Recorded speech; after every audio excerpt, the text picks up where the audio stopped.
Hello, folks. John Ley here. Today marks 922 days of Governor Jay Inslee's self-declared emergency.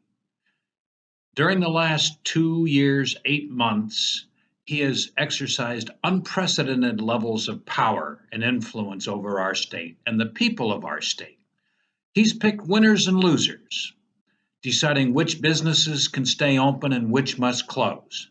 He's decided whether or not you can work, exercising control over your health care, whether or not you can take an unproven, untested vaccine, and you must take it in order to have a job or not. He has mandated the closure of our schools, doing an unknown and yet unprecedented level of harm to our children. We now know that over half of our children fail to meet standards when it comes to reading and writing, and that 7 out of 10 children fail to meet standards when it comes to math. This is outrageous, and we don't know if these children will ever be given the opportunity to catch up. It was never envisioned that the governor should have this level of power over our lives. Our state constitution in the preamble says, all political power is inherent in the people, and governments derive their just powers from the consent of the governed, and are established to protect and maintain individual rights.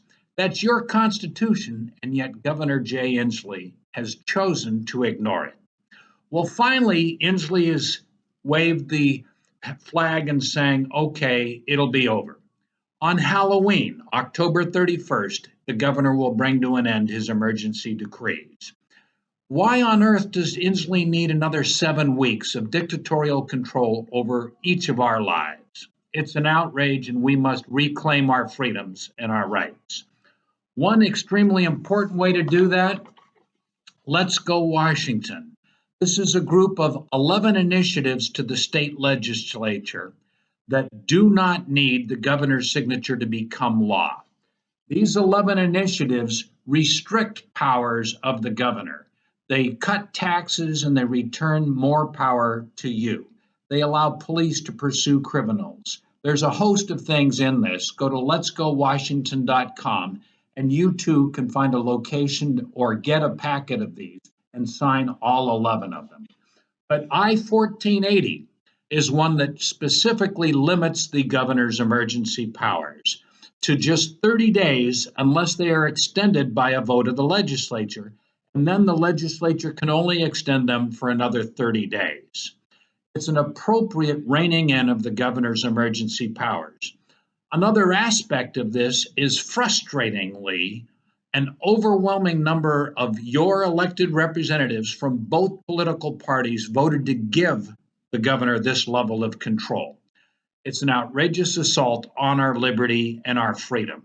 We, the people, need to reclaim the control over our state, over our rights, and over our freedoms. And letsgowashington.com and all 11 initiatives are a way to reclaim that. Our state constitution was created to protect our rights and our liberties, and it's time for we, the people, to defend it. Go to electjohnlee.com to learn more about my battle to protect your rights and your freedoms and to represent you as one of many citizens in our state who values their liberty, their freedoms, and cherishes their rights to have control over their lives. Remember, Lee is the key for protecting your rights. Thank you, and God bless America and Washington State.